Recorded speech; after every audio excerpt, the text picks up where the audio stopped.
그래서 어떤 내용이 있냐면 저희가 이 디퍼런셜 앰플리파이어는 디퍼런셜 시그널을 디퍼런셜 시그널로 증폭하는 회로잖아요. 그러면 이 디퍼런셜 시그널이 뭔지부터 우선 알아야 될 거 아니에요. 그래서 싱글 핸디드 시그널과 디퍼런셜 시그널이 어떤 게 다른 건지, 그 중에서 왜 디퍼런셜을 쓰는지, 그러면 이러한 디퍼런셜을 어떻게 하면 증폭시킬 수 있는지 그 회로에 대해서 보고 그 회로의 대신호 동작, 소신호 동작을 보고요. 그 다음에 이 내용은 라자비 펀더멘탈이 없어요. 이거는 아날로그 측정 회로에 있는 내용인데 제가 가져왔고요. 먼저 저희가 싱글 핸디드랑 디퍼런셜 시그널을 어떻게 정의하냐? 먼저 이 정의는 좀 엄밀하지 않다고 저는 생각을 하고요. 나이브한 정의라 생각을 할게요, 저는. 우선 정말 간단하게 이야기 드리면 이 싱글핸디드 시그널은 저희가 신호, 특히 전압을 접지를 기준으로 측정하는 거예요. 이 신호를 접지를 기준으로 측정하고요. 좀 더 엄밀하게 말해서는 이 싱글핸디드 시그널을 쓰는 회로 전체가 공유하는 어떤 레퍼런스 노드에 대해서 측정을 한 거예요. 보통은 그게 접지니까 접지라고 말씀을 드린 거고요. 그러면 이 디퍼런셜 시그널은 뭐가 다르냐? 얘는 임의의 두 노드의 포텐셜 디퍼런스를 저희가 인포메이션으로 쓰는 거예요. 이 각각의 노드는요, 당연히 어떤 접지를 기준으로 측정이 되어야 돼요. 다른 말로 하면 이 디퍼런셜 시그널을 쓰는 회로 전체가 공유하는 어떤 램퍼런스 노드에 대해서 임의의 두 노드는 측정이 되어야 되고요. 그 노드 사이의 포텐셜 디퍼런스를 저희가 정보로 가져가는 방식을 디퍼런셜 시그널이라고 해요. 결론만 먼저 말씀드리면 얘를 왜 쓰냐고 하면 노이즈에 대한 이미니티가 좋기 때문에 쓰거든요. 이 싱글핸디드는 접지를 기준으로 측정하기 때문에 만약에 노이즈가 끼게 되면 바로 직격으로 들어오게 되고요. 이 디퍼런셜을 쓰게 되면 그 노이즈가 조금 리젝션할 수 있어요. 어떻게 가능한지 먼저 좀 알아볼 거고요. 그래서 우선 노이즈에 대해서 이야기를 해야 되잖아요. 그래서 제가 먼저 두 가지로 범주를 분류해 봤고요. 크게는 익스트레인징 노이즈와 인트린징 노이즈로 구분할 수 있을 것 같아요. 익스트레인징 노이즈는 어떤 걸 이야기하냐면 어떤 회로가 있잖아요. 그 회로 외부에 의해서 노이즈가 들어오는 걸 얘기해요. 예를 들어서 서플라이 볼테지 리플이 있을 수도 있겠고요. 어떤 클럭 라인에 시그널 라인이 매우 근접하게 돼서 전자기적인 커플링에 의해서 노이즈가 들어올 수도 있겠죠. 이런 것들을 인트린직 노이즈를 하고요. 그러면 이런 것들을 익스트린직 노이즈를 하고 그 인트린직은 뭐냐? 인트린직은 저희가 도체 내부의 전자들의 이제 랜덤 서멀 모션 같은 것들 있죠. 이런 거에 의해서 발생하는 서멀 노이즈를 인트린직 노이즈라 해요. 이 두 노이즈는 원리가 다르기 때문에 제거할 수 있는 방법도 분명 다르거든요. 그래서 이 각각을 디퍼런셜 시간을 어떻게 제거할 수 있는지 예시를 조금 들어보려고 해요. 우선 익스트레인 노이즈 중에 플럭 노이즈라는 게 있어요. 다음과 같은 상황을 볼게요. 저희가 시그널이 흐르는 시그널 라인이 존재하고요. 그 옆에 어떤 클럭 라인이 존재해요. 둘의 거리가 충분히 가깝다라고 가정을 하면 저희가 전자기적인 커플링에 의해서 이렇게 페레스틱 캡들이 보이게 돼요. 자, 그러면 이 클럭 라인의 이 펄스 신호가 이 캡을 통해서 이 시그널 라인에 유입되게 되고요. 그렇게 되면 이 시그널 라인에 노이즈가 껴요. 그래서 원래는 이렇게 예쁜 정연파가 나와야 되는데 이 노이즈에서 노이즈가 타서 이렇게 스파이크로 제가 표현을 했고요. 그래서 정말 간단하게 저희가 얘를 수식으로 모델링하면 우선 신호니까요. 이런 어떤 V 시그널이 있을 거고요. 얘는 어떤 DC 레벨에서 변동하기 때문에 VDC가 있을 거예요. 그리고 이 시그널, 이 클럭 라인에 의해서 탄 노이즈 성분이 존재할 거예요. 이게 스파이크의 원인이에요. 자, 그러면 여기서 하고자 하는 건 도대체 이 노이즈를 어떻게 하면 제거할 수 있을까에 대한 고민인데, 이 시그널 라인에 뭐 쉴딩을 치는 방법도 있을 건데, 이런 거 말고 좀 더 근본적으로 구조를 바꿔서 이 노이즈를 없애고 싶은 거예요. 그래서 저희가 어떤 걸 하냐면, 이 클럭 라인에 시그널 라인 외에도 어떤 또 다른 라인을 하나 만들어서 이 시그널 라인의 DC와 동일한 DC를 잡아주게 되면 이 클럭의 이 페로스틱 캡에 의해서 이 클럭에 있는 신호가 그대로 양쪽으로 노이즈로 들어갈 거예요. 그 노이즈의 양은 같겠고요. 그래서 이거를 도식화한 게 아래 그래프예요. 이 파란색이 이 새로 만들어준 시그널 라인, 여기에 DC만 잡아준 상태에서 노이즈가 낀 모습이고요. 이 빨간색은 아까 저희가 처음 봤던 그러한 시그널을 의미하게 되고요.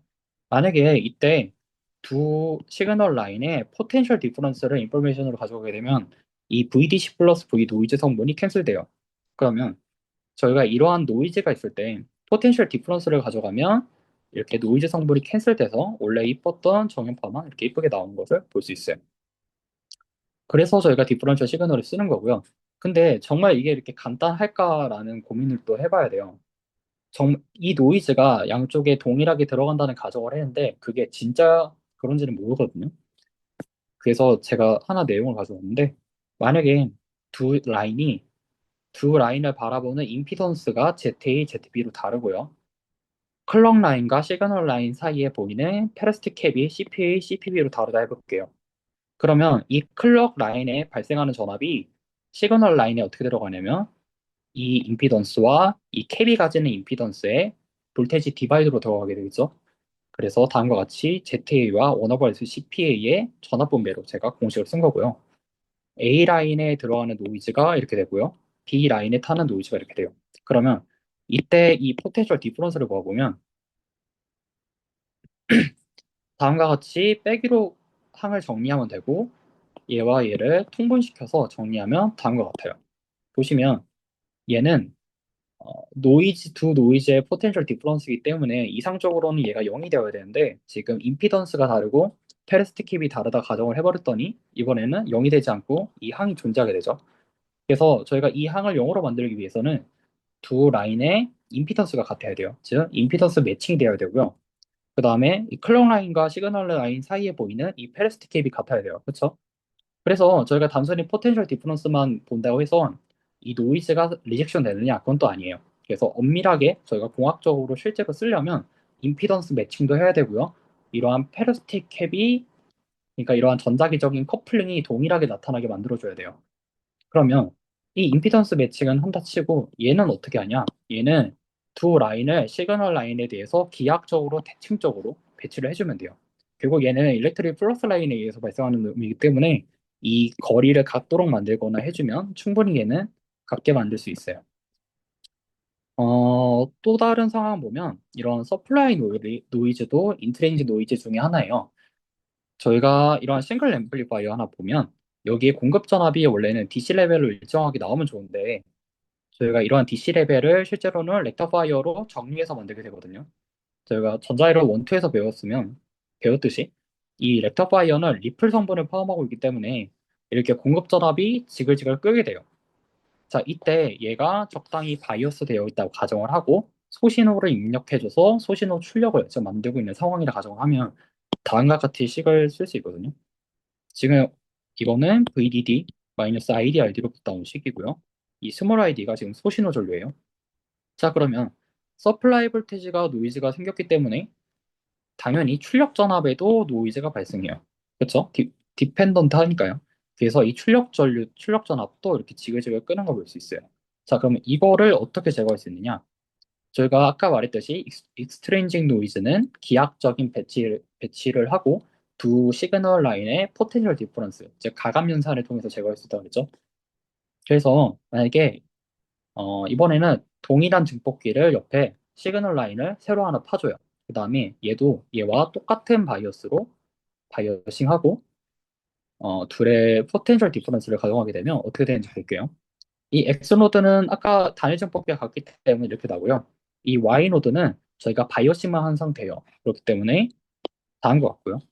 이 둘의 포텐셜 디퍼런스를 가져가게 되면 이 부분과 이 부분이 날아가서 결국은 이렇게 소신호 전류만 남게 되죠. 즉 노이즈가 리젝션 된 거예요. 자, 여기서 좀 주의해야 될 거는 저희가 앞에서는 포텐셜 디퍼런스를 가져갈 때 임피던스 매칭도 해야 되고 기하학적으로 대칭적인 배치도 해야 된다 그랬는데 여기서 가져가야 될 교훈은 뭐냐면 저희가 실제로 이 포텐셜 디퍼런스, 즉 디퍼런셜 시그널을 인포메이션으로 사용하는 여러 가지 아날로그 회로들은 트랜지스터를 통해서 구현이 되기 때문에 이 각각의 트랜지스터는 모두 바이어싱을 잡아줘야 되죠. 그래서 저희가 이 대칭을 만들어 주려면 바이어스를 같게 해줘야 돼요. 즉, 두 DC 전압을 같도록 만들어줘야 돼요. 그게 뒤에서도 나오는데, 그래서 이러한 동일하게 걸어주는 DC 전압을 저희가 커먼 모드 레벨이라고 보통 이야기를 해요. 그래서 네. 그래서 저희가 아까 봤던 것들은 뭐냐면 익스트레인징 노이즈 같은 거를 이런 두 시그널 라인의 포텐셜 디퍼런스를 가져가게 되면 리젝션 할 수 있구나. 그 실제 공학적인 응용을 다 따졌을 때는 임피던스 매칭도 해야 되고 기하학적으로 대칭적이게 배치도 해야 되고 또한 저희가 이러한 능동 회로를 하고 있기 때문에 DC 레벨도 각게 맞춰줘야 돼요. 자, 그러면 이것도 충분히 좋은데 저희는 실제로 이걸 쓰지 않아요. 저희는 크기는 같고 페이지가 반대인 신호가 흐르는 두 노드의 디퍼런스를 저희가 정보로 가져가게 돼요. 걔를 저희가 보통 fully differential이라고 하고요. 그래서 저희가 앞에서 배웠던 디퍼런셜은 수도 디퍼런셜이라고 그래요. fully differential은 뭐가 좋냐면 이렇게 크기는 같고 페이지가 반대인 두 신호의 가감 연산을 하는 거기 때문에 이 두 신호는 매 시간마다 크기는 같은데 부호는 반대죠. 그래서 이 둘의 가감을 하게 되면 스윙이 두 배가 돼요. 스윙이 두 배가 된다는 말은 전력이 네 배가 된다는 소리예요. 왜요? 전력은 R분의 V, RMS 제곱이잖아요. 저희가 전압의 신호를 두 배로 만들면 전력은 네 배가 돼요. 이게 왜 중요하냐면 저희가 앞에서 봤던 노이즈가 익스트레인징 노이즈 말고 인트린징 노이즈도 같이 존재했어요. 얘는 이 서멀 노이즈 같이 이런 랜덤 모션에 의해서 발생하는 완전 랜덤 프로세스이기 때문에 저희가 가감 연산으로 제거를 할 수가 없어요. 그러면 얘를 어떻게 해결해 줄 수 있냐면 저희가 노이즈에 비해서 시그널 파워를 키워주면 돼요. 좀 더 엄밀하게 이야기하면 이 SNR을 키워주면 되는 거예요. 그러면 인트린직 노이즈에 대해서도 이미니티를 좋게 만들어줄 수 있어요. 자, 그러면 네, 그래서 플리 디퍼런셜을 써요. 플리 디퍼런셜을 쓰면 스윙이 두 배가 되고요. 그러면 전력이 네 배가 돼서 SNR이 좋아져요. 네, 그래서 여기 보시면 이 수도 디퍼런셜이나 플리 디퍼런셜 방식이나 둘 다 커먼 모드를 리젝션 할 수 있고요. 당연히 동일하게 나타나는 얘는 빼줄 수 있으니까요. 근데 이 플리 디퍼런셜을 쓰면 시그널 스윙이 두 배가 돼서 SNR까지 좋아진다. 이런 거를 볼 수 있고요. 또 다른 이점도 있는데 저희가 이런 넌 리니어 시스템에 입출력이 정의되어 있다고 가정을 해볼게요. 어떤 넌 리니어 시스템에 입력을 넣으면 비선형 관계에 의해서 출력이 결정되는 회로예요. 보통은 이러한 넌 리니어 시스템은 어널리틱 펑션이기 때문에 테일러 익스펜션이 성립하거든요. 그래서 저희가 출력 전압을 다음과 같이 입력 전압의 함수로 테일러 익스펜션 한 거예요. 그럼 이때 저희가 이 각각의 팩토리얼 항들을 다음과 같이 간단하게 정리하면 Vout은 이런 식으로 나타내 줄 수 있겠죠. 여기서 제가 이 F0을 0으로 처리한 이유는 보통의 시스템들이 입력이 0으로 들어가면 입력이 안 들어가면 출력도 안 나오기 때문에 그냥 얘를 제가 간단하게 0으로 잡은 거예요.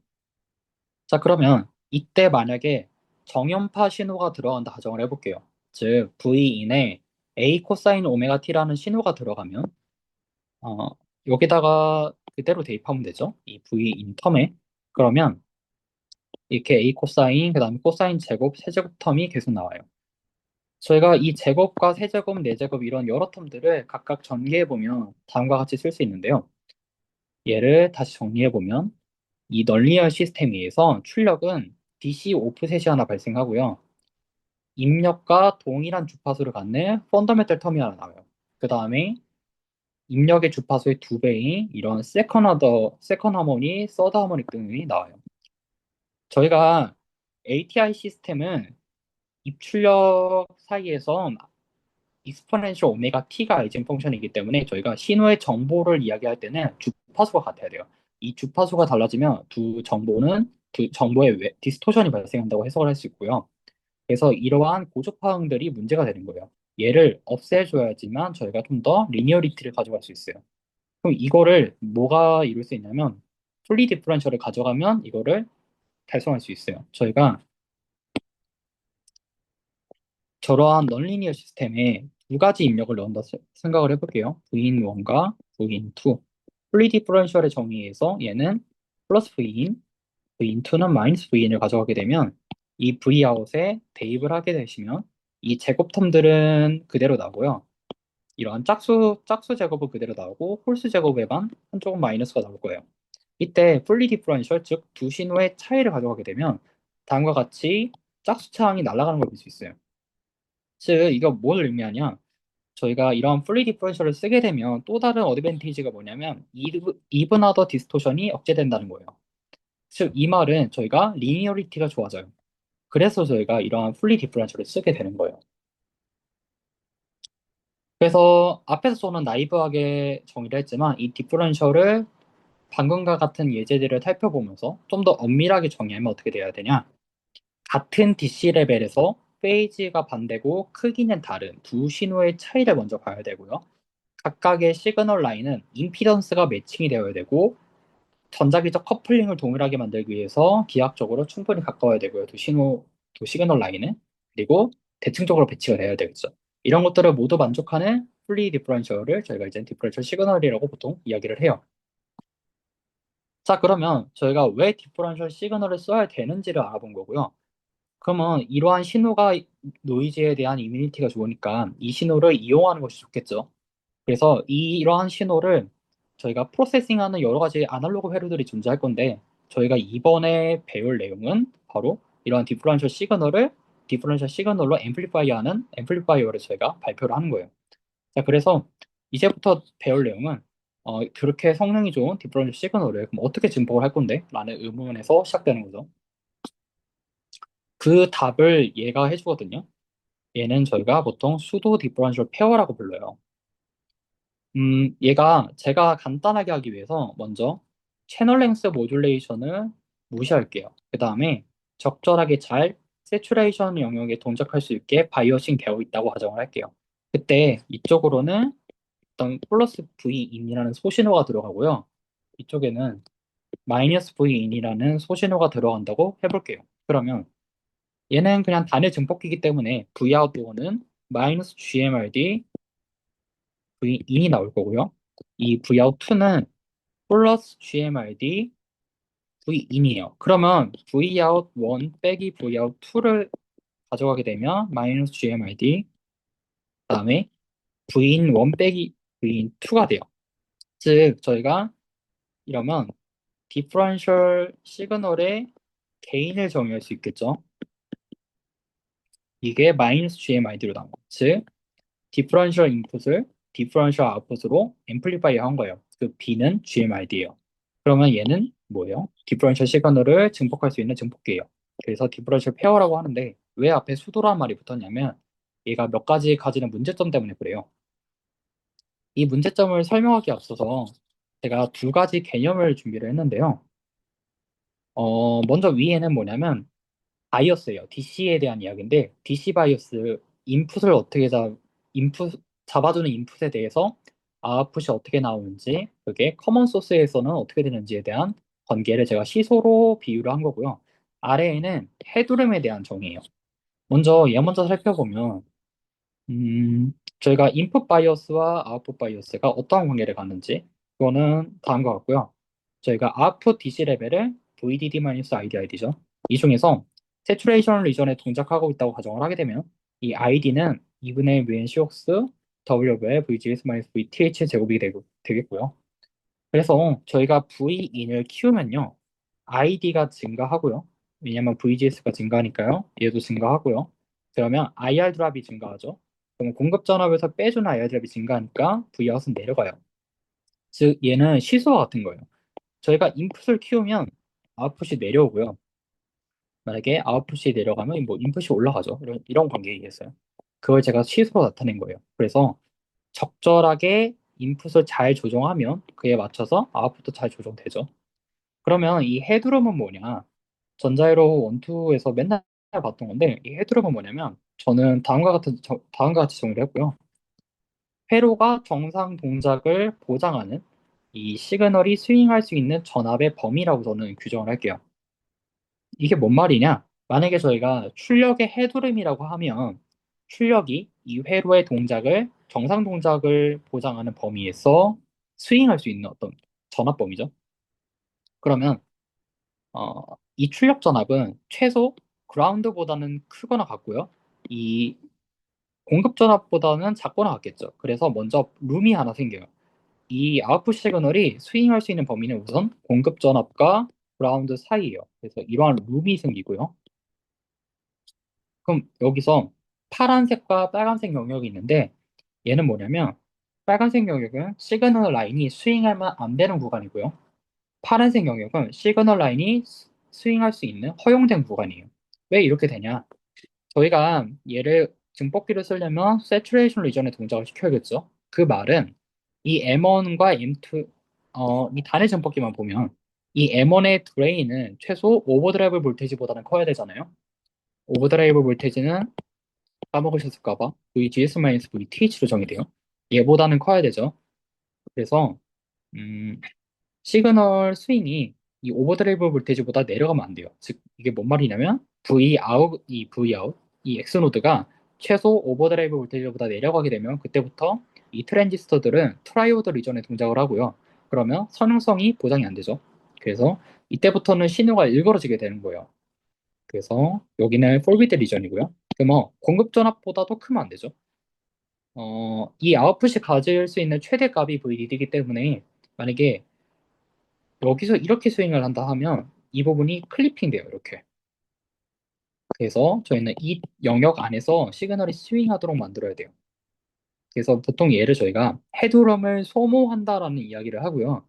이쪽 영역을 헤드룸이라 해요. 그래서 저희가 헤드룸을 확보한다는 말은 이 허용된 영역을 키워준다는 의미예요. 자, 그러면 이런 상황을 한번 볼게요. 저희가 시그널의 피크 값이 정해져 있다 하면 얘가 이 얼러드 리전 안에서 잘 스윙할 수 있게 만들려면 이 시그널이 스윙하는 그 기준점인 DC 레벨을 잘 맞춰줘야겠죠. 그 관계는 뭐에 의해서 결정돼요? 이 시소에 의해서 결정돼요.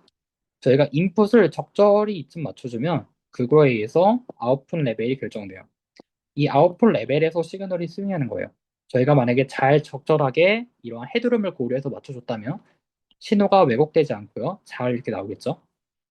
그러면 이 두 개념에 대해서 이 회로가 문제라는 거예요. 뭐가 문제냐면 얘는 읽어보시면 커먼 모드 인풋 노이즈가 리젝션 되지 않는다라고 써 있어요. 즉, 이, 이 M1과 M2에 동일하게 걸어줘야 되는 이 바이오스 값 있죠? VCM. 이 VCM이 변동하면 그게 출력의 왜곡으로 나타난다는 거예요. 예를 들어 볼게요. 저희가 이 VCM이 모종의 이유로 변동한다고 생각을 해보세요. 그러면 VCM의 변동은 다르게 말하면 노이즈죠. 그러면 아까 시소를 보시면 이렇게 원래 잘 잡혀있던 VCM이 이렇게 위아래로 움직이는 거죠. 이렇게. 그럼 그에 따라서 아웃풋 DC 레벨도 바뀌어요. 만약에 저희가 앞에처럼 이렇게 잘 잡아줬다고 했는데 VCM이 만약에 내려간다 해볼게요. 어떤 변동에 의해서 내려가면 그만큼 V 아웃의 커먼 모드, 즉 DC 레벨이 올라가고요. 그럼 아까 피크 값은 동일한다 가정했을 때 이번에는 이렇게 위로 클리핑 되겠죠. V 아웃의 DC가 위로 더 올라갔으니까요. 여기서 시그널이 스윙하면 이렇게 포화되는 거예요. 그러면 이건 뭐예요? 커먼 모드 인풋, 커먼 모드 인풋의 노이즈, 변동이 노이즈잖아요. 이 노이즈가 출력에 그대로 나타나게 되는 거예요. 즉 저희는 포텐셜 디퍼런스를 인포메이션으로 가져가는 게 노이즈에 대한 면역성이 좋다고 그랬지만 이 회로는 커먼 모드 인풋 노이즈가 그대로 출력이 나타나게 돼요. 그래서 이 회로는 보통 쓰지 않아요. 그래서 그런 의미에서 저희가 수도라는 이름을 붙인 거고요. 근데 아예 안 쓰지는 않거든요. 얘가 어떤 데 쓰냐면 서플라이 볼테이지가 매우 낮을 때 쓰거든요. 서플라이 볼테이지가 낮다는 의미는 뭐냐면 이 헤드룸, 이 룸이 작다는 거죠. 기본적으로 이 VDD가 매우 이렇게 작은 상태에서 얘를 써요. 왜 그러냐면 저희가 이러한 커먼 모드 인풋 노이즈가 리젝션 되지 않는다는 이런 문제를 해결하기 위해서 실제로는 이렇게 테일 커런트 소스라는 커런트 소스를 달아서 사용하게 돼요. 이 커런트 소스는 실제로는 모스펫으로 구현이 되죠. 왜냐하면 아이디어란 커런트 소스는 존재하지 않고요. 저희가 모스펫이 이 커런트 소스를 담당할 수 있는 유일한 능동소자예요. 그러면 얘를 커런트 소스로 쓰려면 우선 세츄레이션 모드에 동작을 시켜야겠죠. 그 말은 최소 이 드레인 전압이 오버드라이브 볼테이지보다는 커야 된다는 소리예요. 즉, 저희가 만약에 서플라이 볼테이지가 이렇게 낮은 상황에서 이 테일 커런트 소스를 쓰는 상황을 가정을 해볼게요. 그러면 먼저 이 M1도 저희가 세츄레이션에서 동작하기 때문에 얘도 오버드라이브 볼테이지보다 커야 되고요. 얘도 오버드라이브 볼테이지보다 커야 돼요. 그래서 최소 트랜지스터가 동일하다 가정을 하면 이번에 헤드룸 까먹는 게 EOV까지 까먹는 거예요. 그래서 여기까지는 저희가 시그널이 스윙하면 안 돼요. 그러면 시그널이 스윙할 수 있는 공간이 매우 적잖아요. 지금 매우 적잖아요. 이런 경우에 그러면 나는 그냥 테일 커런트 소스 안 쓸래 하고 적절하게 잘 고려해주면 이렇게 서플라이 볼테이지가 매우 제한된 상황에서는 이 수도 디퍼런셜 페어도 충분히 좋은 선택이 될 수 있다는 거예요. 네, 그래서 이미 수포를 해버렸는데 이러한 커먼 모드 노이즈가 리젝션 되지 않는다는 문제를 해결하기 위해서 저희는 실제로 이렇게 커런트 소스를 사용해요. 그래서 저희가 이런 거를 보통은 디퍼런셜 페어라고 하고요. 그런 보통 일반적으로 사용한다는 의미에서 책에서는 베이직 디퍼런셜 페어라고 이름을 지어놨어요. 얘가 어떠한 원리에 의해서 커먼 모드를 이번에는 얘는 리젝션 할 수 있는지는 제가 뒤에서 설명을 드릴 거고 우선 결론만 하시면 저희가 이 시소 관계에 보시면 저희가 인풋 커먼 모드 노이즈가 출력 노이즈로 발생하는 원인은 이 V 아웃이 VDD-ID잖아요. 이 ID가 변동해서 그래요. V CM에 대해서. 즉, 이 테일 커런트 소스가 하는 역할은 두 바이오스 전류가 V인 CM에 대해서 인디펜던트 하도록 만들어요. 어떻게 이렇게 하는지는 제가 뒤에서 설명을 드릴게요. 자, 그래서 좀 요약을 해보면 왜 디퍼런셜을 써야 되는가? 그 답은 커먼 모드에 대해서 노이즈가 매우 리젝션이 잘 된다는 이유 때문에 쓰는 거고요. 그 다음에 저희가 이런 디퍼런셜을 증폭할 수 있는 디퍼런셜 앰플리파이어를 방금 이야기했고요. 얘가 여러 가지 장점이 있어요. 아까처럼 이븐 오더 하모닉을 제거할 수 있기 때문에 리니어리티를 좋게 가져갈 수 있고요. 시그널 스윙이 2배가 되기 때문에 SNR이 좋아져요. 그리고 이거는 나중에 좀 공부하시면 아시겠지만 얘가 바이어스 하기가 심플 앰플리파이어보다 더 쉬워요. 근데 이러한 장점만 있는 건 아니겠죠. 당연히 저희가 이러한 앰플리파이어 2개를 사용하기 때문에 이렇게 칩의 면적이 2배나 차지하게 돼요. 그리고 싱글 증폭기와 같은 개인을 만들기 위해서는 모스펫 2개의 바이오스 전류를 흘려줘야 되기 때문에 파워 컨섬션이 2배가 돼요. 이러한 단점이 있음에도 불구하고 이 노이즈 리젝션 되는 능력이 너무 좋기 때문에 저희는 일반적으로 디퍼런셜 앰플리파이어를 사용해요. 그리고 이거는 다음 발표 때 이야기할 건데 이 디퍼런셜 앰플리파이어가 노이즈를 잘 리젝션 하려면 두 가지 조건을 만족해야 되는데 첫 번째는 대칭성을 확보해야 되고요. 이 커먼 모드 레벨을 동일하게 잘 맞춰줘야 돼요. 이 대칭성은 뭘 의미하냐면 양쪽 트랜지스터의 UNC 혹스나 WL, 그다음에 RD가 같아야 된다는 거고요. 그리고 저희가 이러한 디퍼런셜 시그널을 만들어줄 수 있는 방법이 이러한 회로가 있거든요. 이렇게 센터 트랙트 된 트랜스포머를 사용하는 건데 이렇게 사용하면 하나의 입력을 넣었을 때 디퍼런셜 시그널을 분할해서 만들 수 있어요. 그래서 저희가 실제로 버추어서로 테스트 벤치를 사용할 때 이런 회로를 많이 쓰게 돼요. 얘를 저희가 그래서 발룬이라고 그래요. RF에서도 많이 쓰고요. 이런 것도 이야기해 볼게요. 만약에 얘는 뭐냐면 임의의 신호가 인가됐을 때 얘를 어떻게 해석을 할 수 있는 건데 만약에 저희가 부인1과 부인2가 아예 다른 신호가 들어왔다 가정을 하게 되면 얘를 저희가 커먼 모드와 디퍼런셜 모드로 파티션을 분할할 수 있어요. 어떻게 하냐면 저희가 부인1은 다르게 쓰면 2 곱하기 2분의 부인1 플러스 2분의 부인2 마이너스 2분의 부인2로 쓸 수 있죠. 마찬가지로 부인2도 동일하게 쓴 거고요. 그래서 저희가 이렇게 분할을 해본 거예요. 결국 같은 표현이죠. 자, 그러면 여기서 동일하게 나타내는 성분을 찾아보세요. 보시면 얘 하나 있고요. 얘 하나 동일하게 나타나고요. 얘도 동일하게 나타나죠.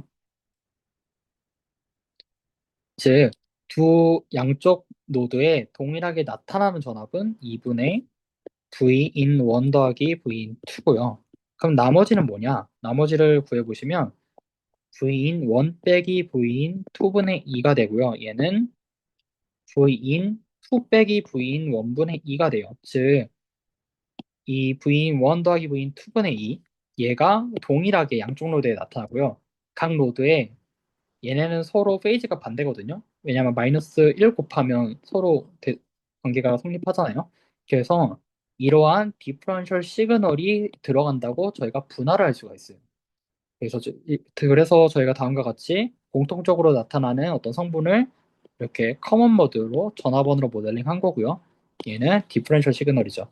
즉 이미의 신호를 이렇게 분할할 수 있다는 건 매우 큰 장점이거든요. 저희가 그래서 저희가 앞에서 설명드렸던 이 바이어스가 쉽다라는 의미가 이런 것도 돼요.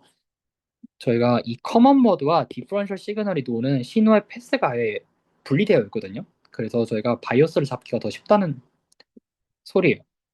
네, 그래서 보통 이렇게 해석을 하는 게 매우 편리해요. 나중에 임의의 전압이 들어갔을 때 이런 식으로 분할을 해보시면 그 편리함을 좀 느끼실 수 있고요.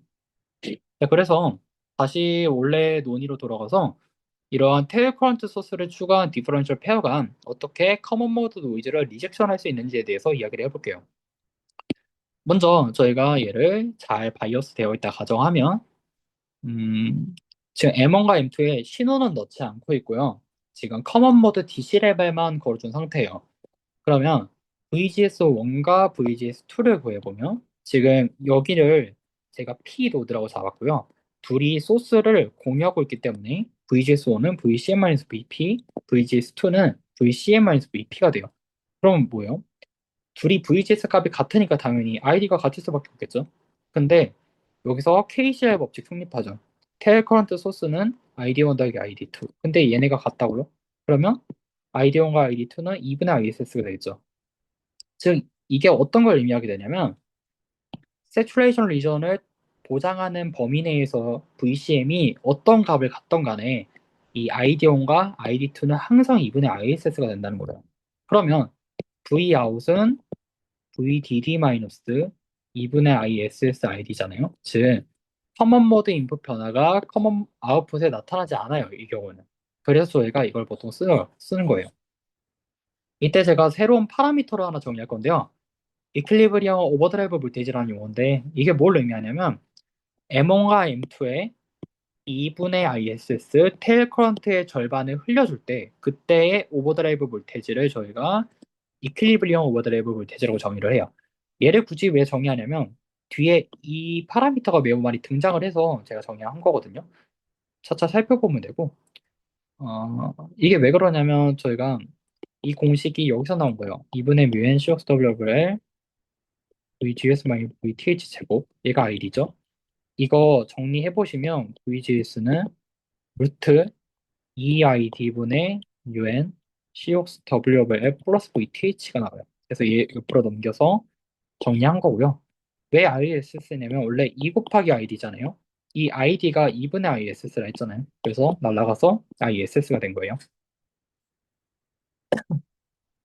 자, 그러면 이 회로가 커먼 모드 노이즈를 리젝션할 수 있는 아주 좋은 능력을 가진 디퍼런셜 앰플리파이어임을 배웠어요.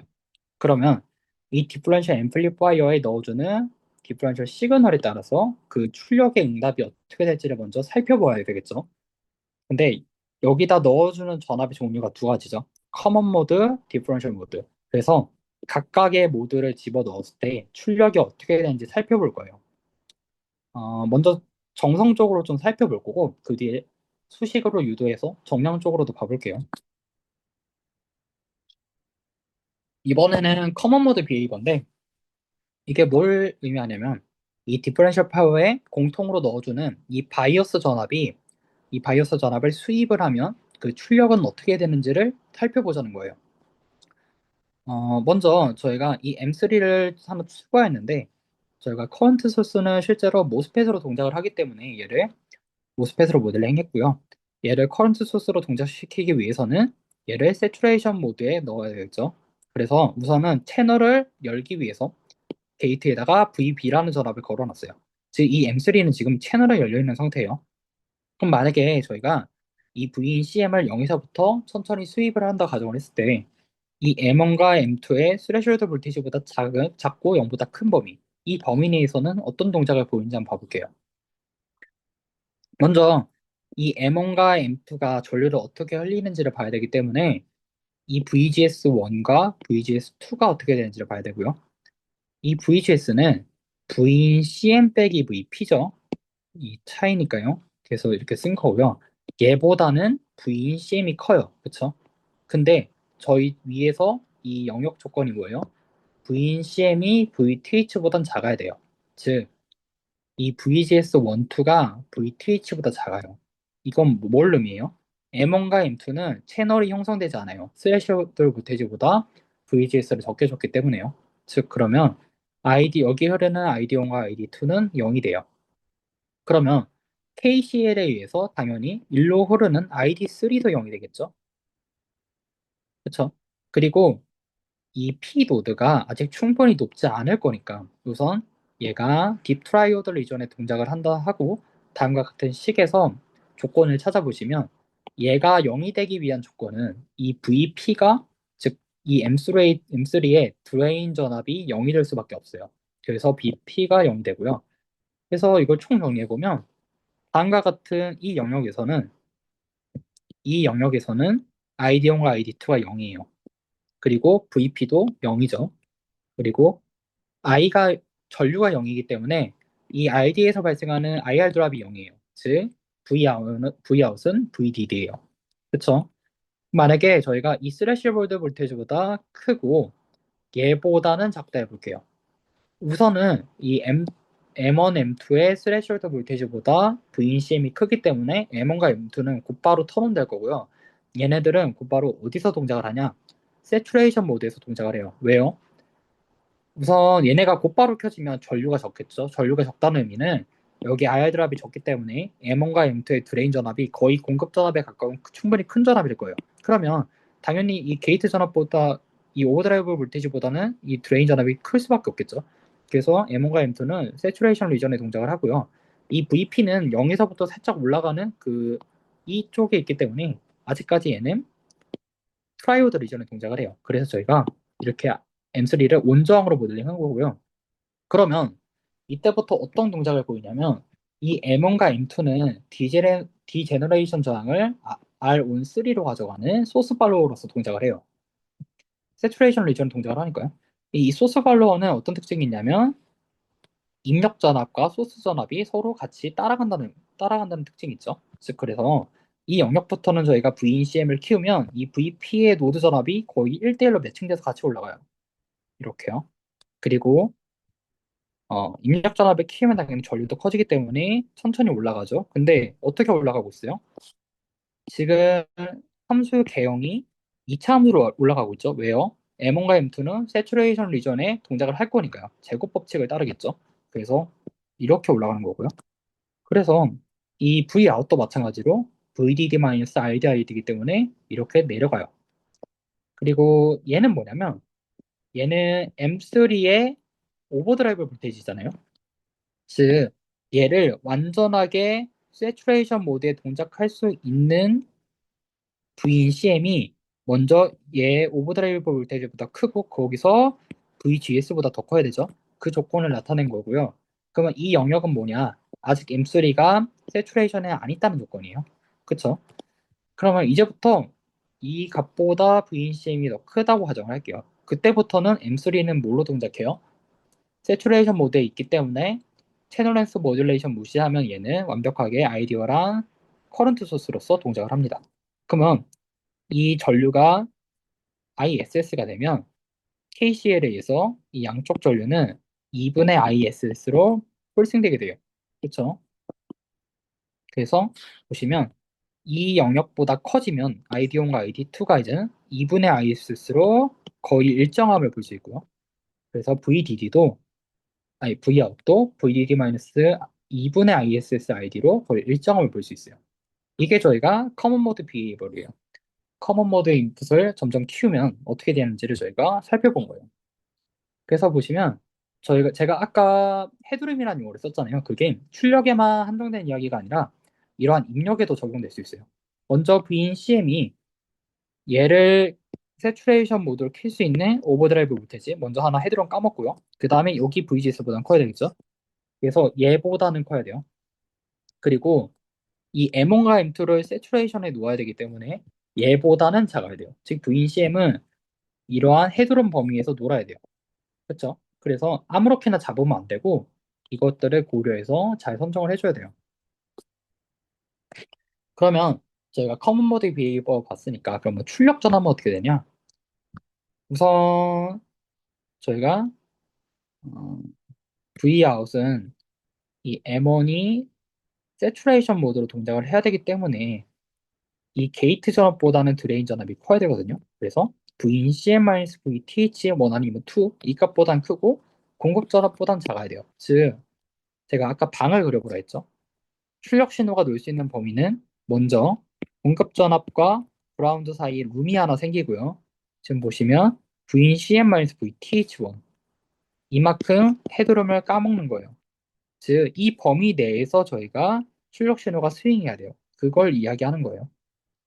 이거는 아까 제가 봤던 입력 시그널이고요. 그래서 출력 시그널의 헤드룸은 다음과 같다라는 걸 알 수 있고요.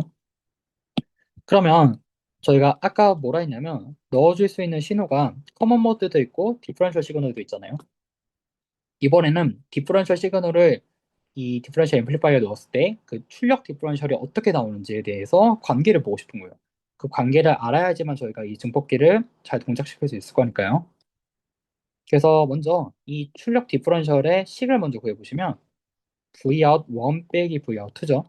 Vout 1은 VDD-ID1 ID고요. Vout 2는 VDD-ID2 ID예요. 그래서 얘를 정리하시면 마이너스 ID, ID1 빼기 ID2가 되는데 즉 이거는 디퍼런셜 아웃풋이 커런트 디퍼런스에 비례하네요. 그렇죠? 그러면 입출력의 관계를 보고 싶으면 이 입력 디퍼런셜과 커런트 디퍼런스가 어떤 관계인지 얘만 규명을 하면 저희가 바로 Vout까지 연결될 수 있겠네요. 그래서 이거를 저희가 이제부터 분석을 해보자는 거예요.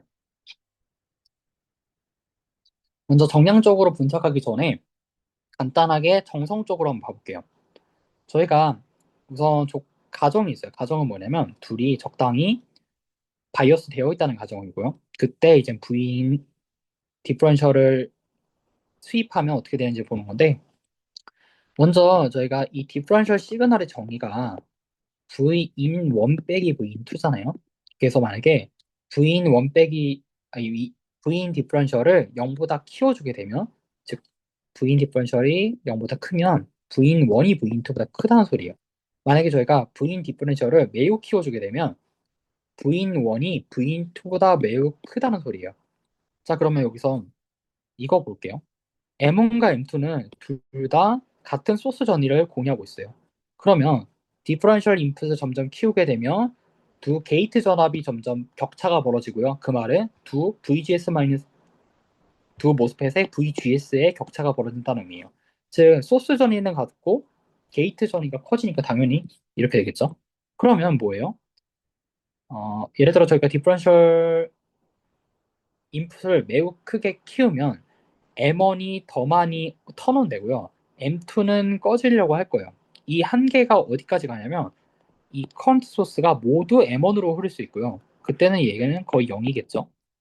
혹은 저희가 인풋 디퍼런셜을 매우 작게 만들어 버리면 즉 V인 1이 V인 2보다 매우 작게 되는 이 조건 하에서는 당연히 이쪽에 아이디가 클 거니까 여기에 테일 커런트 소스가 모두 흐를 거고요. 여기는 거의 0으로 갈 거예요. 그래서 그런 상황을 제가 이렇게 그림으로 나타낸 거고요. 이러한 동작을 보이는 거예요. 실제로 그러한지는 뒤에서 제가 설명을 드릴 거고요. 그래서 다음과 같이 저희가 그래프를 그릴 수 있어요. 각각 ID1과 ID2인데요. 이거는 지금 X축이 디퍼런셜 인풋이에요. 저희가 이 디퍼런셜 앰플리파이어에 디퍼런셜 시그널을 넣지 않는 경우면 당연히 얘는 ID1과 ID2는 바이오스 상태니까 2분의 IS 쓰겠죠. 적당히 잘 세츄레이션 영역에서 동작한다는 가정하에요. 만약에 인풋 디퍼런셜을 키우면 그러면 이번에는 ID1이 점점 ISS로 포화되고요.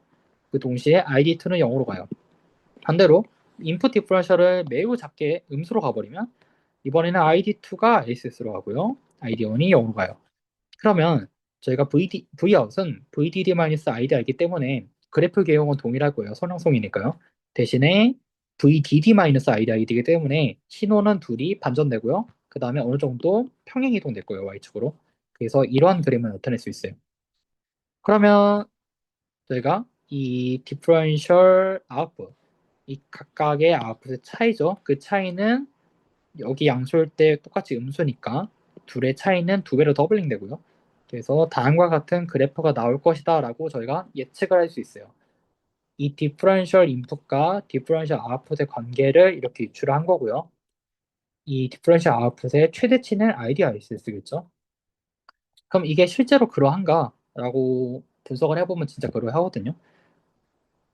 저희가 해석을 간단하게 하기 위해서 먼저 채널 랭스 모듈레이션 무시할 거고요. 바디 이펙트 무시할게요. 이거 고려하면 식이 너무 복잡해지기 때문에 우선 무시하고 해석을 해볼게요. 그 다음에 M1과 M2는 perfectly symmetri하다고 가정할게요. 이 말은 둘이 크기가 같고요. 이 둘의 저항이 같다는 의미겠죠. 그러면 이게 좀 진부해서 굳이 안 해도 될 것 같긴 한데 직접 궁금하면 해보시면 좋을 것 같고요. 이쪽으로 KVL 쓰고요. 이 노드로 KCL 쓰고 그리고 각각 이렇게 테이블에서 쭉쭉 유도를 해보시면 결론은 이렇게 되거든요. 저희가 아까 뭐라 했냐면 디퍼런셜 아웃풋은 커런트 디퍼런스에 비례하고요. 커런트 디퍼런스와 인풋 디퍼런셜의 관계를 저희가 지금 찾은 거예요. 인풋 디퍼런셜은 이제 커런트 디퍼런스는 인풋 디퍼런스의 관계를 맺고 있죠. 어떤 관계예요? 성형적인 텀도 있고요. 넌 리니어한 텀도 있어요. 제곱 때문에요. 자, 그러면 이러한 관계를 저희가 직접 그래프 2를 이용해서 플로팅 해보면 저희가 아까 예측했던 대로 나와요. 이거는 굳이 안 해도 되는데 각각의 전류를 이렇게도 구할 수 있거든요. 저희는 그래프 그릴 거 아니면 굳이 이걸 보는 게 크게 의미는 없을 것 같아요. 이 텀에서도 볼 수 있듯이 저희가 인풋 디퍼런셜을 0으로 가져가게 되면 이 뒤에 항이 날아가서 2분의 ISS분의 2가 되는 걸 볼 수 있죠. 어차피 저희는 디퍼런셜 시그널 간의 관계를 보는 거기 때문에 이 개별적인 값들이 얼마인지는 그렇게 크게 중요하지 않아요.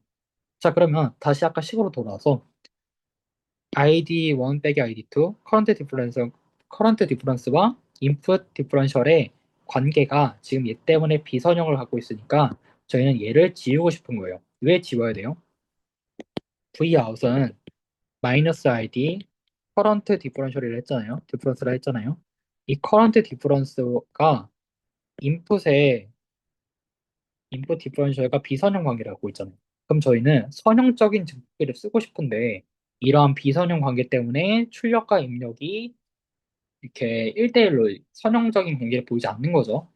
그래서 이러한 넌리니어 텀을 지울 수 있는 조건이 뭔지 찾아보면 이 텀이 얘보다 압도적으로 크다라고 가정을 하면 되잖아요. 그 조건이 이거고요. 얘를 루트 씌워서 전개를 해보면 다음과 같이 돼요. 근데 제가 이걸 좀 주의해서 보고 싶거든요. 아까 저희가 뭘 정의했냐면 이클리브리엄 오버드라이브 볼테이지를 정의했어요. 이거 정의가 뭐라고 그랬죠? M1과 M2에 2분의 ISS를 흘릴 때의 오버드라이브 볼테이지죠. 보시면 그 텀이 여기서 똑같이 등장을 해요. 그래서 2 곱하기 이퀄리브리엄 오버드라이브 볼테이지보다 인풋 디퍼런셜의 크기가 작아야지만 저희는 커런트 디퍼런스와 인풋 디퍼런셜의 관계를 선형적으로 유지할 수 있어요. 즉 이거는 스몰 시그널 조건이거든요. 어떻게 하면 이 디퍼런셜 앰플리파이어가 선형 증폭기로 동작하는지 얼마나 작은 전압을 줘야지만 그렇게 선형적인 관계가 나오는지를 저희가 찾은 거예요. 근데 뒤에서 설명하겠지만 얘는 필요 충분 조건이 아니거든요. 얘는 충분 조건이에요. 얘보다 더 타이트한 조건이 있어요.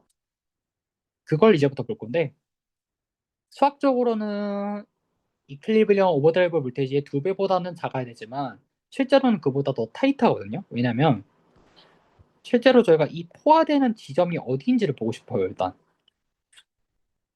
즉 한쪽 트랜지스터의 전류가 ISS로 가고 다른 쪽 트랜지스터의 전류가 0으로 가는 그 경계점을 먼저 보고 싶거든요.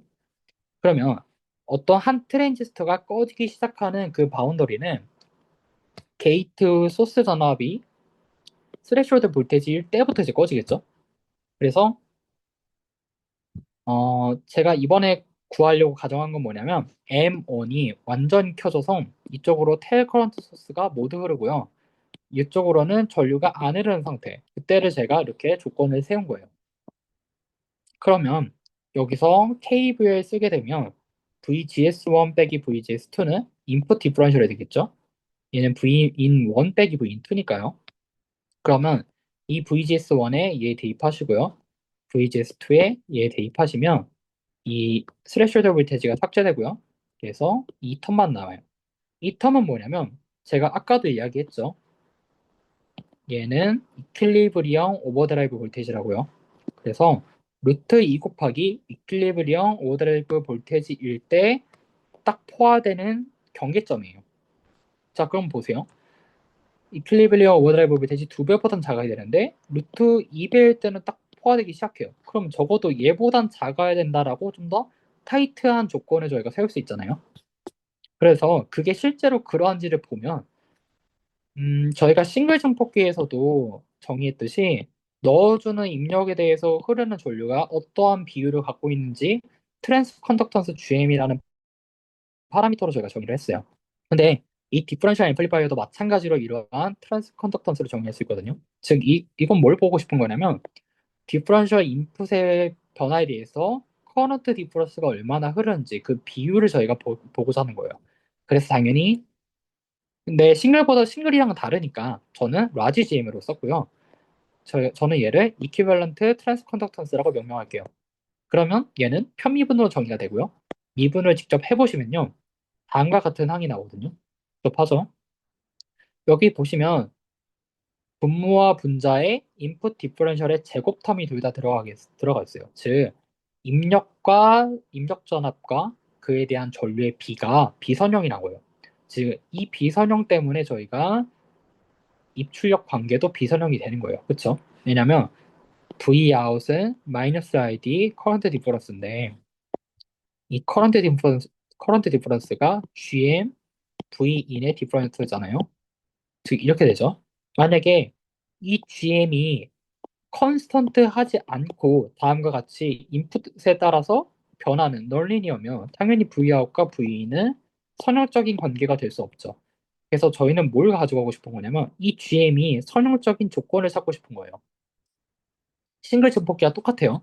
그러면 이 분모와 분자의 넌 리니어 텀이 지워지기 위한 조건을 다음과 같이 부등식으로 세웠고요.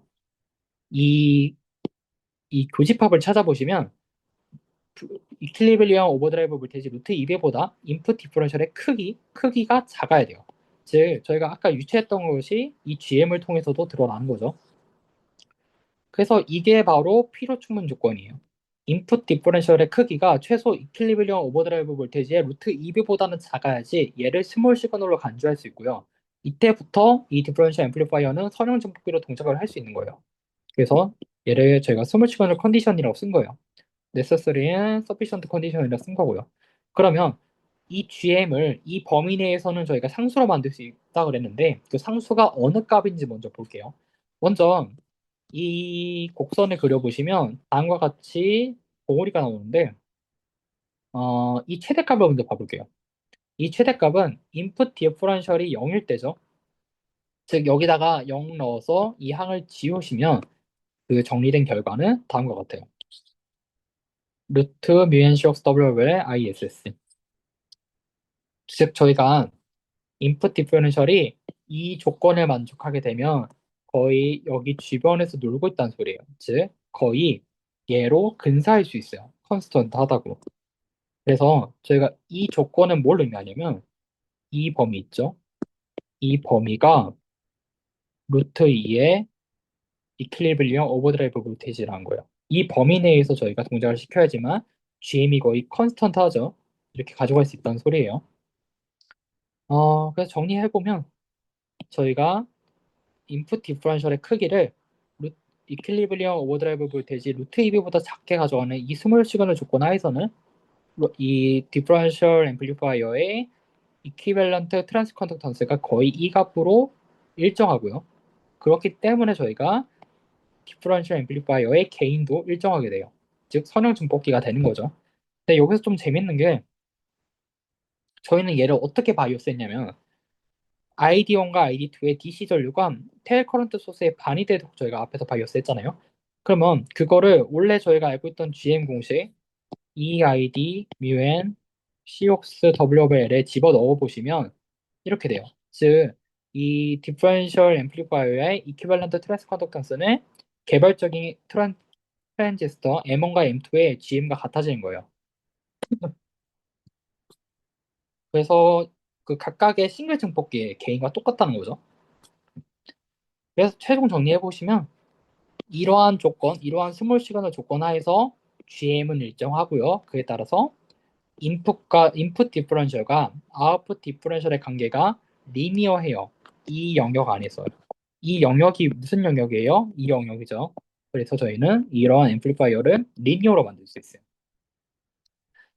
그러면 그거 외에도 이 리니어 영역을 어떻게 하면 개선할 수 있을지에 대한 이야기거든요. 저희가 아까 이 출력 곡선을 보게 되면 이 출력 디퍼런셜이 제가 최대치를 IDISS라고 아까 얘기를 했잖아요. 그래서 음, 그거죠. 저희가 리니어 영역은 이 조건을 만족을 해야 되는데 리니어 영역을 키워주려면 이 이퀄리브리엄 오버드라이브 볼테지 값을 키워주면 되잖아요. 그래서 이퀄리브리엄 오버드라이브 볼테지를 다시 상기시켜 보면 루트에 ISS랑 W 오브 L이 들어가죠.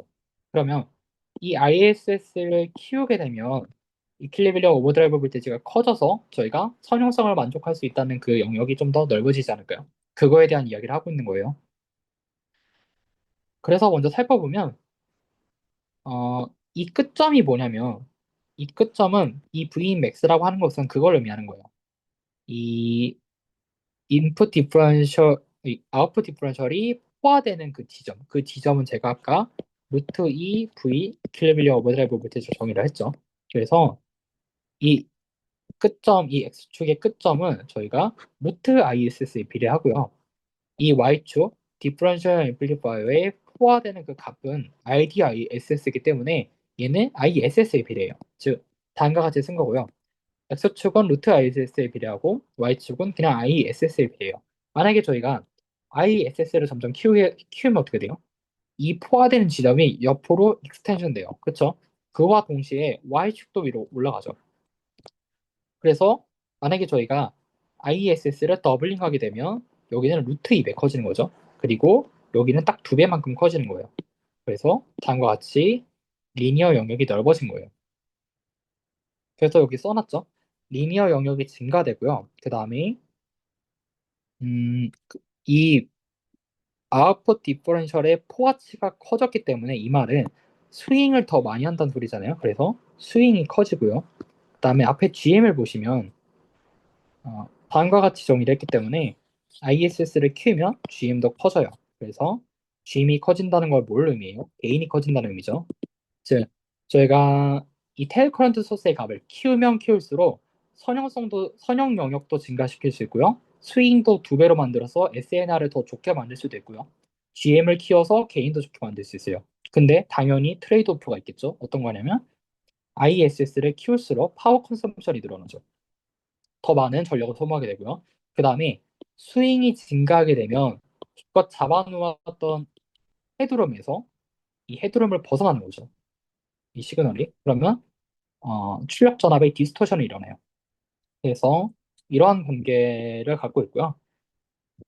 음, 이번에는 얘를 고정하고 W 오버 L을 바꿔볼게요. 얘는 이 이퀄리브리엄 오버드라이브 볼테이지는 W의 루트 반비례 하잖아요. 그래서 이번에는 이 포화되는 지점, 이 X축을 루트 W에 반비례한다 써놨고요. 이 아웃풋 디퍼런셜이 포화되는 그 값은 W에 무관하거든요. 그래서 얘는 컨스턴트예요. 만약에 저희가 W를 키우게 되면 이번엔 어떻게 돼요? 이번에는 이 리니어 영역이 이렇게 축소되죠. 리듀스 되고요. 근데 얘는 컨스턴트예요. 그러면 저희가 인풋 디퍼런셜과 아웃풋 디퍼런셜의 기울기는 GMR되잖아요. 그렇기 때문에 보시면 위쪽은 동일한데 일로 줄어들어요. 그러면 기울기가 더 가팔라지죠. 즉 개인이 증가해요. 선형성은 감소하는데 개인이 증가해요. GM이 커지기 때문에 즉 선형성과 개인은 트레이드 오프예요. 네, 이런 관계가 있고요. 어, 이거는 예제인데 혹시 궁금하시면 이거 끝나고 한번 직접 풀어보세요. 다 푸시면 제가 답 알려드릴게요. 그래서 저희가 여기까지 하면 디퍼런셜 앰플리파이어의 라지 시그널 분석을 다 한 거예요. 그럼 이제 남는 건 스몰 시그널밖에 없겠죠? 이 스몰 시그널이 저희가 전자회로 2에서는 하프 서킷으로 배우잖아요. 그거 말고 중첩의 원리도 통하거든요. 어떻게 하냐면 먼저 이 V2를 끄고 V1에 대해서 X와 Y의 응답을 각각 구하고요. 이걸 통해서 V1에 대한 이 디퍼런셜 아웃풋의 B를 구하게 되면 이렇게 되고요. 반대로 이번에는 V인 1을 끄고 V인 2를 켜가지고 구하게 되면 다음과 같아요. 그래서 이렇게 중첩의 원리로도 구할 수 있다라고 소개하려고 넣은 자료고요. 실제로는 저희는 이렇게 하프 소켓을 이용하는 게 좋죠. 좀 추상적인데 이게 뭘 의미하냐면 저희가 대칭성을 갖는 회로에 양쪽 노드에다가 크기는 같고 페이지는 반대인 신호를 넣으면 그 대칭을 이루는 중심부의 전압은 0이 된다는 걸 의미하는 거예요. 우선 풀리 디퍼런셜 시그널을 넣어야 되기 때문에 A 노드에는 델타 V, B 노드에는 마이너스 델타 V를 넣는다 가정을 해보세요. 그럼 여기로 흐르는 전류는 지금 이 저항도 대칭성이니까 같아요. 그러면 E R분의 E 델타 V가 되니까 흐르는 전류는 다음과 같고요. 그럼 이 X축 노드는 델타 V에서 여기에 IR 드랍을 빼면 되죠. 그래서 델타 V 빼기 R분의 델타 V 곱하기 R이 돼요. 그럼 얘는 0이죠. 즉 저희가 대칭성을 확보한 회로에 풀리 디퍼런셜 시그널을 넣게 되면 그 중심문은 무조건 0이 돼요. 근데 얘는 실제로 물리적으로 그라운드가 아닌데 0이잖아요. 그래서 저희는 얘를 버추어 그라운드라고 얘기를 해요. 그러면 만약에 이렇게 R2가 추가되면 어쩔 건데? 라고 물어보시면 얘도 마찬가지예요.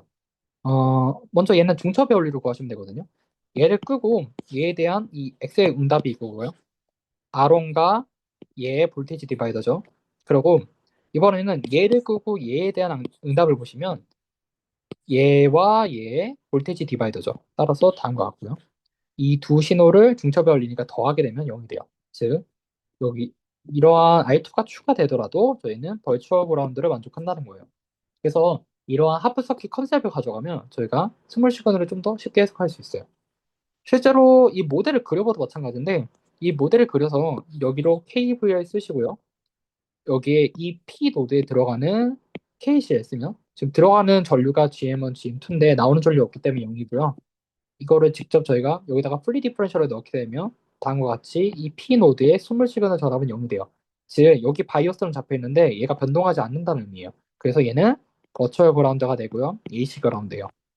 그래서 저희가 스몰 시그널을 해석할 때 이 하프 서킷 컨셉을 가져가게 되면 대칭성이 확보된 상태에서 이 중앙 부분을 그라운드로 바꿔서 쪼개버리면 돼요. 쪼개고 이 개, 이 개별적인 하나의 하프 서킷의 게인을 구하면 그게 디퍼런셜 게인이 되는 거예요. 이건 전자투에서 많이 해보셨으니까 아실 거고. 이거 한번 풀어보세요. 이거 저희 학교 기말고사였는데 이 WBL이 달라질 때 게인이 어떻게 될 거냐 그거에 관한 건데 한번 풀어보시면 좋을 것 같고. 마지막으로 제가 이야기 드리고 싶었던 거는 디제러네이티드 디퍼런셜 페어예요. 이거는 저희 전자2에서 안 배우고요. 라자베 기준 안 하려고 직접 해려 있는 내용인데 어떻게 하면 리니어 레인지를 더 개선할 수 있을지에 대한 내용이거든요. 만약에 이렇게 디제러네이션 저항을 달았다고 생각을 해보세요. 이 두 저항은 값이 같아요. 그러면 이때 이 소스 전압은 여기를 P라고 여기를 소스 S라 하면 이 소스 전압은 VP보다 IDR보다 크죠. ID1 RS보다 크고요. 이쪽에 V인 이 M2의 소스 전압은 이 P 노드보다 ID2 RS만큼 더 커요. 그럼 이때 저희가 V인 1 빼기 V인 2를 구해보면 얘는 KVL에서 VGS-VGS2 플러스 RS의 커런트 디퍼런스 이렇게 식이 세워져요.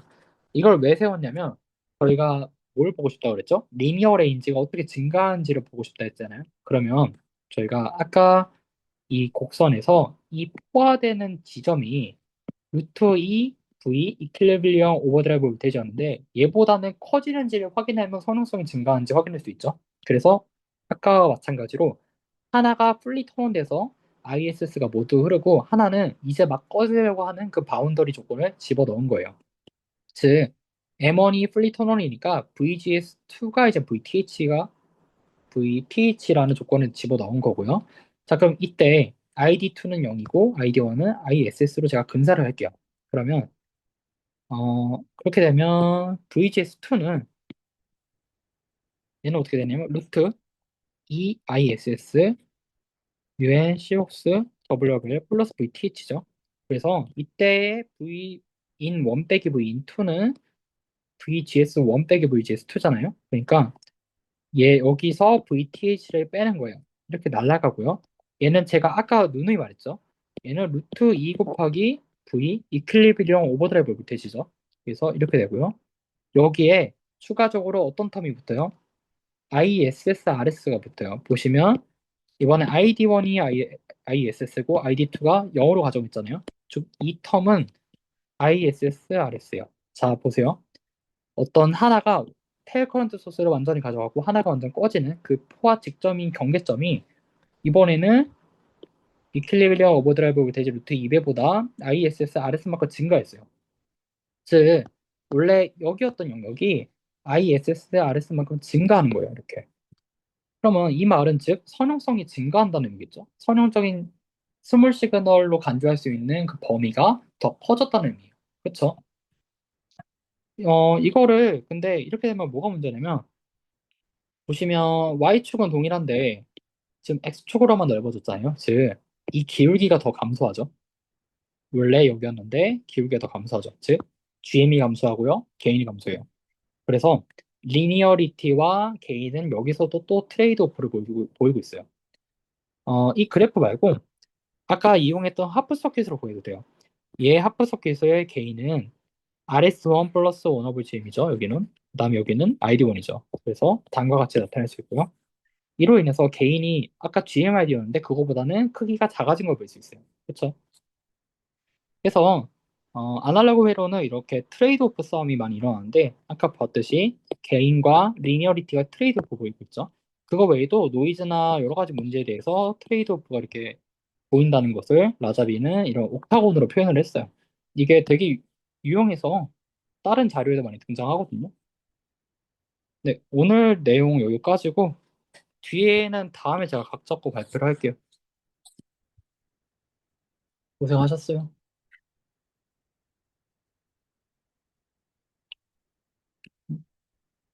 네, 뭐 이해 안 가시는 건 따로 없나요?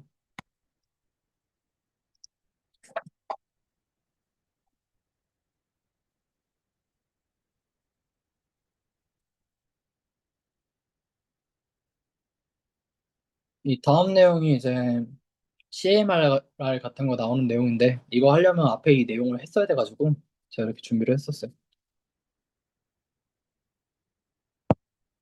네네.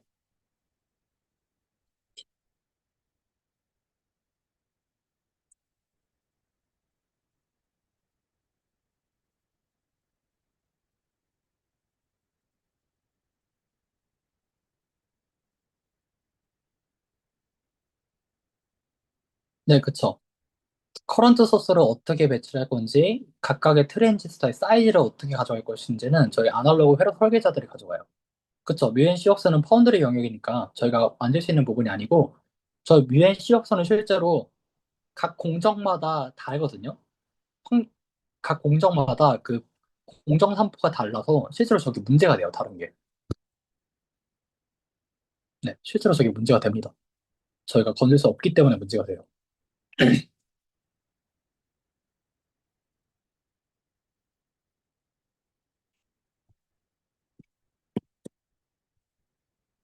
그쵸?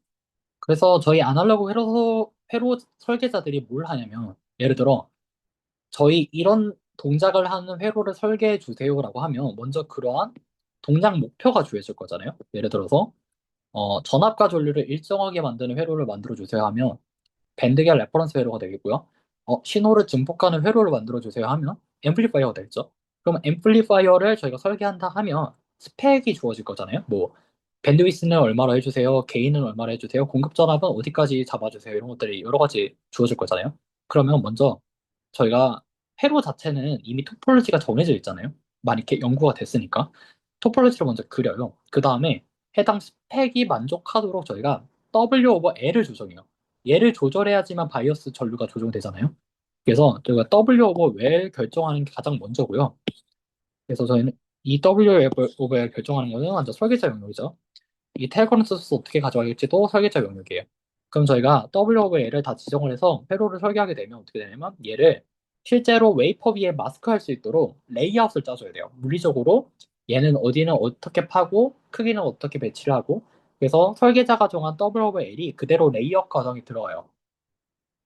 그래서 아날로그 회로 설계자들이랑 레이아웃 설계자들이랑 서로 커뮤니케이션이 잘 돼야 된다는 이야기가 이것 때문이에요. 그래서 뭐 이런 W 오브 L에 맞춰서 레이아웃을 실을 찍게 됩니다.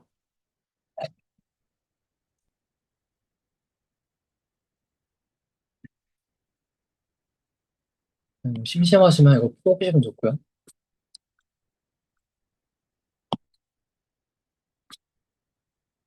이 문제는 제가 올려드릴게요. 방에.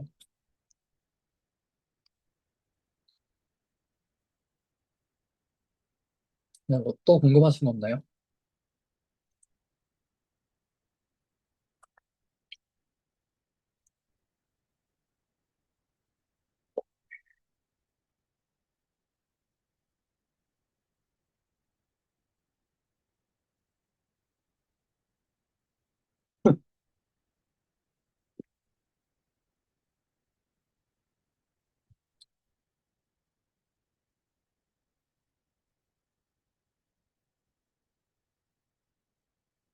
아, 그리고 이거 얘기 안 드렸는데, 이쪽 끝쪽에 제가 SCL이라고 표현한 게 뭐냐면, 이쪽 영역은 저희가 전압이 높으면 높거나 아니면 낮거나잖아요. 완전히. 그래서 여기를 저희가 디지털 로직으로 보통 가져가요. 여기를 하이 레벨로 저희가 정의하고, 여기를 로우 레벨로 정의를 하면 얘는 디지털 영역이죠. 완전 논리잖아요. 이식 논리잖아요. 그래서 얘를 소스 커플드 로직이라고 불러요. 근데 왜 커플드 로직이냐? 이 용어가 어디서 왔냐면, 원래 이 회로 설계하는 사람들이 BJT 설계를 하다가 모스펫으로 넘어온 사람들이거든요. 이 BJT에서 원래 이미터 커플드 로직이라는 용어를 사용해서 이번에 소스에다 그냥 그대로 가져온 거예요. 그래서 이런 디지털 로직 찾아보시면 이미터 커플드 로직 ECL은 써 있는데, 이런 SCL이라는 용어는 잘 안 보일 거예요. 네, 이게 어디서 왔냐 물어보시면 BJT 설계하는 사람들이 넘어와서 용어를 같이 씁니다.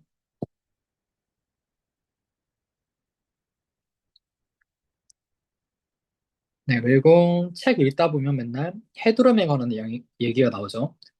그 헤드룸을 어떻게 이해하고자 하면 이러한 룸, 이러한 방 땅 따먹기로 생각을 하시면 되게 이해하기 쉽습니다. 그래서 제가 이렇게 준비를 했고요.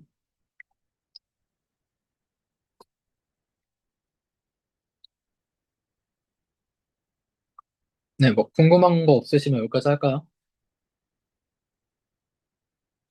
네, 고생하셨습니다.